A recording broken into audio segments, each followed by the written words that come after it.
Okay. And then I also feel, especially with people that are that have the Gemini rising, you feel like you're adopted. You feel like you don't belong in that family.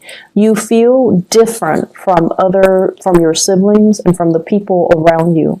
And so being rejected, being scrutinized, being exposed, being vulnerable, you don't like that feeling. And a lot of the times too, for many of you, your automatic, defense mechanism is not so much defense. It's not so much like a Cancer, where they can retreat into the safety of their shells and just shut people out. Your defense mechanism is a little bit more offensive. So you're going to strike back like that Scorpio. You're going to strike back. You're going to give people a piece of your mind. You're going to, rather than directing the energy or the attention to you, you're going to be like, well, oh yeah, but you did this last time. You did that. And so it's a little bit problematic here, because trying to get the last word in and trying to argue with somebody who doesn't really care about truth, who doesn't really care about, morality, who doesn't really care about getting to the bottom of the story or getting to the facts. It's very circular. It doesn't really resolve anything. And then it exposes you more. Okay, so the smart thing to do is actually to retreat into your sanctum, like the Cancers, when they have, the safety and the security of their home, their clan, their shell. Just draw back this energy, not act, and kind of contain yourself and sit still with yourself. And yes, it is very difficult to do that, but you don't really have a choice. Okay? So, that is an energy happening since the March time frame. It is spilling over into April. And the thing about April, because we are dealing with this Mercury retrograde cycle in Aries nonetheless, the most hot-headed sign in the zodiac, it basically means that, people are going to be very uncensored in the way that they talk. They're just going to shoot out BS at you. They're going to shoot out BS at each other. And no one is really interested in, having substantial, having communication that is valuable or meaningful or communicates what it needs to be communicated. So that's the problem with this energy. And when it's in when it's affecting your ruling planet, it's not a good place to be. And so, shut the world out. Sit still with yourself. Do things without the inputs and the influence of other people. And just try to be very, very self-contained. Gemini is a mutable sign. It's also the sign of duality, because, it's the twins. And a lot of the times, too, it's really difficult for you to kind of sit still and not have that stimulation from your environment. You need to spark off with another person. You need to have another person to bounce ideas off of. You need another person to kind of think like you in order for you to feel like you're on the right track. So you need a lot of stimulation from other people. You need a lot of feedback from a lot of people. And you need that constant back and forth intellectual rapport with other people and conversation with other people. And that is not really going to serve you well this month. I can't stress enough, you need to pull back your energy, okay? And especially, I feel Gemini suns, but also Gemini moons and rising as well. The rising signs, if you have a lot of earth in you, then I don't see this being a problem. But I feel like if you have a mixture of Gemini and fire signs, you're going to feel really restless and antsy and uncomfortable when you're on your own. And I feel like that's where the problem starts, okay? So find ways to distract yourself. They're saying as well, idle hands are the devil's playground. When you're bored, that's when you're going to start making mistakes. That's when you're going to be distracted and you're just like caught up in the boredom of it, where you're not going to be very mindful about the things that you do. And so, you know, keep yourself entertained, keep yourself focused, keep yourself busy, but more than anything, shut out other people. Okay, shut out other people. First of all, what I'm seeing here, there is going to be a tremendous amount of financial prosperity. So finances looks really good, and you know, no news is always good news in the financial sector. What I feel here is they're saying things are getting wrapped up. Okay, so that basically means publishing, speaking engagements, as well as decisions based on work contracts, based on projects, based on fulfillment, based on, you know, delivery. It's like somebody solicit you for your services, you deliver, you seal the deal, it's done, you get paid, they're rendered a service, everybody's happy. And I feel like you might have, you know, they're saying multi-million, you might have really lucrative contracts that is finalized and you're in a really good space right now.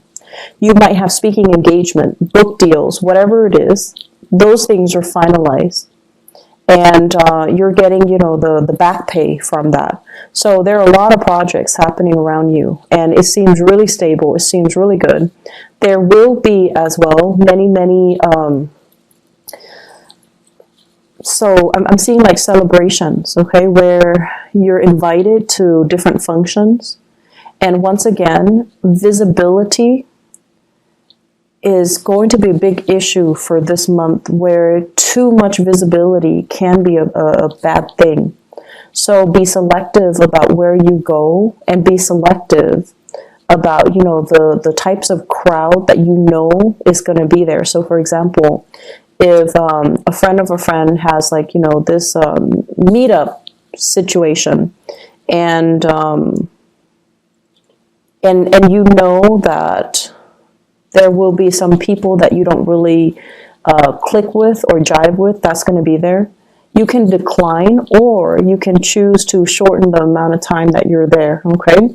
So I feel like being a little bit more strategic about where you are putting your time, so that it doesn't create a situation where, you know, too much visibility can create conflict, where you're being scrutinized, or you're exposed to things and situations and people that aren't good for you, okay?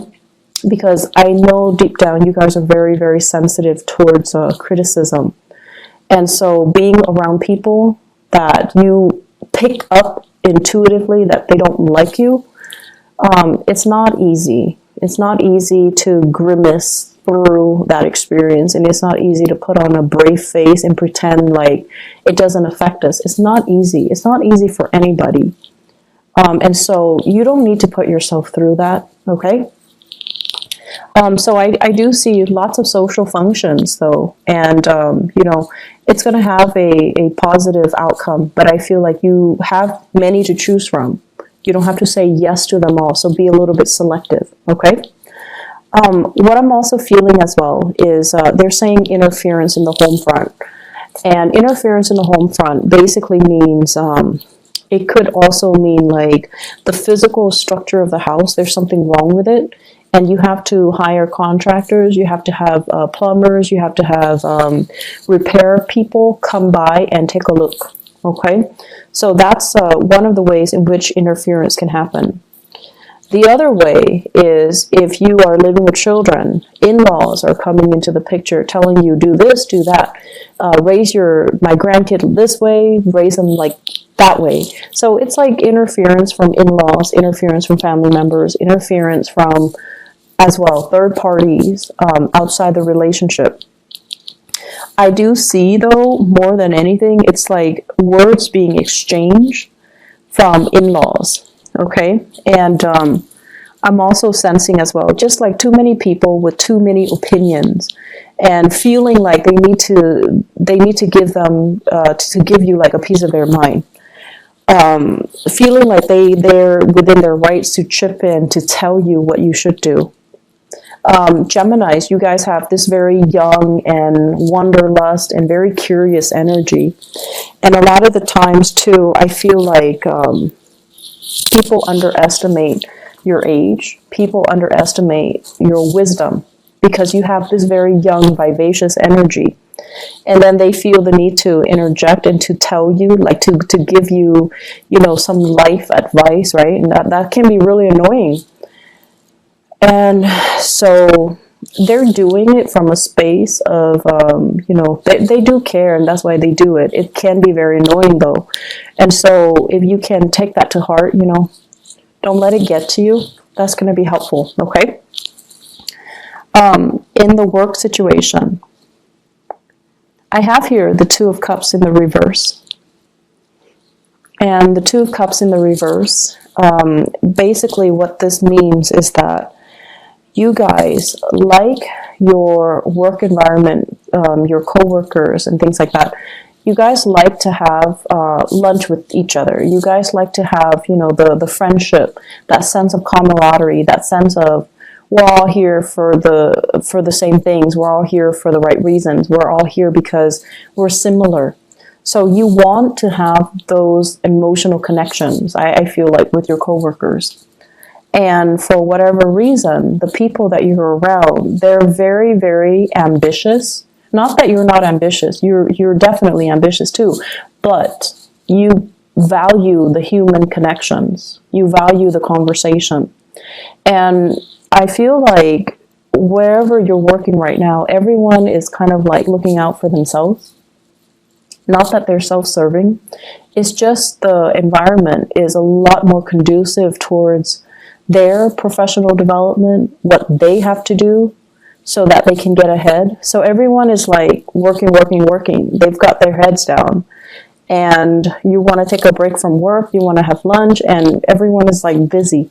So it just feels as if there's a dissonance between what you want versus the people around you, what they want, and the timing to do things, to kind of like enjoy each other's company, to not work all the time. The timing is just not right for it, okay? You're also feeling as well, some of you are in a position where the demands of work, it's like, I didn't sign up for this. I didn't expect this to happen. I didn't anticipate it was going to be like this. So I feel like many of you are in a role where you're just kind of tired of the responsibilities. And you kind of say, you kind of want to just say like, oh, stop, I don't want this anymore. This is not what I signed up for. That's what I'm hearing. And that's going to be something you need to work out. But I feel like Mercury retrograde cycles in particular, and I mentioned this for Aquarius, for air signs. Not so much Libra, just you and Aquarius, because your energy is very similar. The rest of the time when, Mercury is direct, you and Aquarius, you have a lot of nervous energy. You're constantly on the move. You're constantly going. You're constantly finding ways to keep yourself entertained and distracted. And then when Mercury goes retrograde, that's when you kind of have to sit still. That's when things around you get stalled, gets bogged down, and you're at a standstill. Physically, emotionally, and just, mentally. And so Mercury retrograde periods are really good times for you to figure out, how do I feel? What exactly is going on? How do I think about this? How does this make me feel? And so it's an uncomfortable process because, it's forcing you to really dig deep and ask yourself, how do I feel about this? Am I still liking it? Is it still worthwhile? And I feel like some of you are heavily thinking about this in your career. Do I still like it? Is it still fun? Is it worth it? Is it all it's cracked up to be? And am I still, able to do it? So you have some really deep questions here regarding your career that you kind of need to work through and assess. And keep in mind, because it's Mercury retrograde, it's good for us to reflect upon these things, but it's not good for us to act on it. Okay? I feel like there are some people in your work environment that are making life kind of difficult for you guys, and they're kind of like Debbie Downers. They don't really want to have any fun. They can't really take a joke, and they don't have that sense of camaraderie. And I feel like that's kind of bringing you down. And if these people were not in the picture, I feel like you'd be a lot happier. Okay? But I feel like either way, they're there for a reason. They're getting things done. So without them there, I feel like things can be very unproductive. So you also have to understand people have their purpose. They serve a purpose in this work situation, and to, appreciate what they contribute. Okay, you don't have to like them. You don't have to be buddy-buddy with them. But you definitely need to acknowledge the fact that they are contributing something. Because I feel like they are. They're just not, fun and bubbly and gregarious and outgoing and friendly. But they have their own things that they are contributing productively to the work environment. Relationships. I have here a fire sign. So this is an Aries, a Leo, or a Sagittarius. And what I feel happening is, for those of you who are dealing with, a fire sign, I feel like you might have children together. You might also share property together. You might also be in a relationship with each other where you're not really sure if you're still 100% in it. That fire sign seems very caring, very loving, very protective. But they seem a little bit like they're infringing upon your freedom and your independence, okay? I'm also getting here a water sign, Pisces, Cancer, Scorpio. It shows up here as the Knight of Cups. And the Knight of Cups is somebody who is, if you're starting to date this person, I feel like it can be the start of something good, because this is a really sweet, nice, and genuinely kind person. So that is Pisces, Cancer, Scorpio. There is, in the long run, lack of compatibility. But lack of compatibility is not always, the deal breaker. It's just how you deal with each other's energies, whether or not you're willing to kind of negotiate with each other. But you're dealing with someone who is actually very sensitive, and they have a great sensitivity about them in the way that they communicate. And they're going to put you at ease, because I mentioned before, you guys are really, really sensitive. And I feel almost like when you're hurt, you lash out. When you're hurt, you lash out. And then people don't understand how sensitive you are. And so this person is very sensitive, and they're approaching you kind of like with kitty gloves. And I feel that you can be quite happy with this water sign, okay? And so what I feel in your relationship sector here is that you're coming from a relationship where the other person might have been more abrasive, to a relationship where the current partner is a lot more responsive and emotionally grounded. So it's like the energy is coming from a fire sign to a water sign. And what that does is that it's forcing you to look at the relationship in a different light. It's forcing you to change your tactics, your technique, and change your communication style.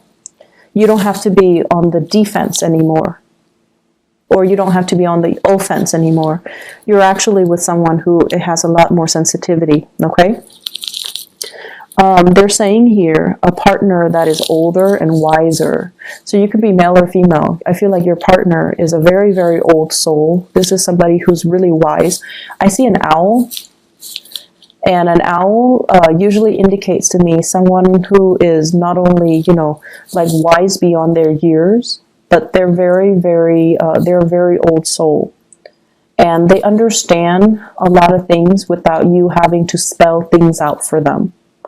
And I also feel like there's a lot of learning that's going to be happening here if you allow it, okay?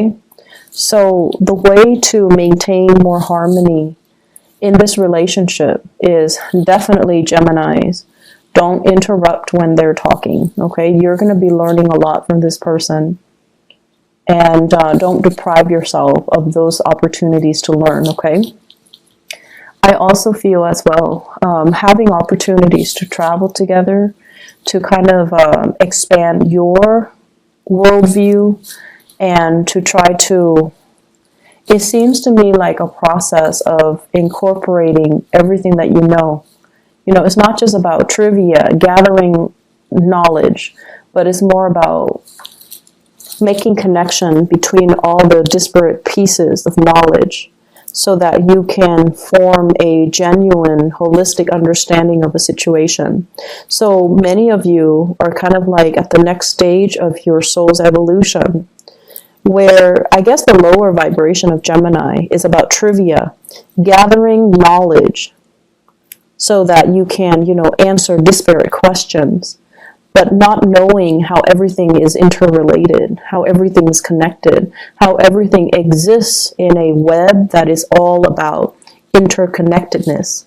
So the next phase here, and through the people that you're interacting with, even in the job that you're performing, and the new people that are coming into your social environment, you're learning to kind of like collect knowledge, but also trace out a line or a web to understand how everything is connected, how everything is related, because that's what true accumulation of knowledge is, to understand, to synthesize, to synthesize knowledge and to arrive at higher quality answers, okay?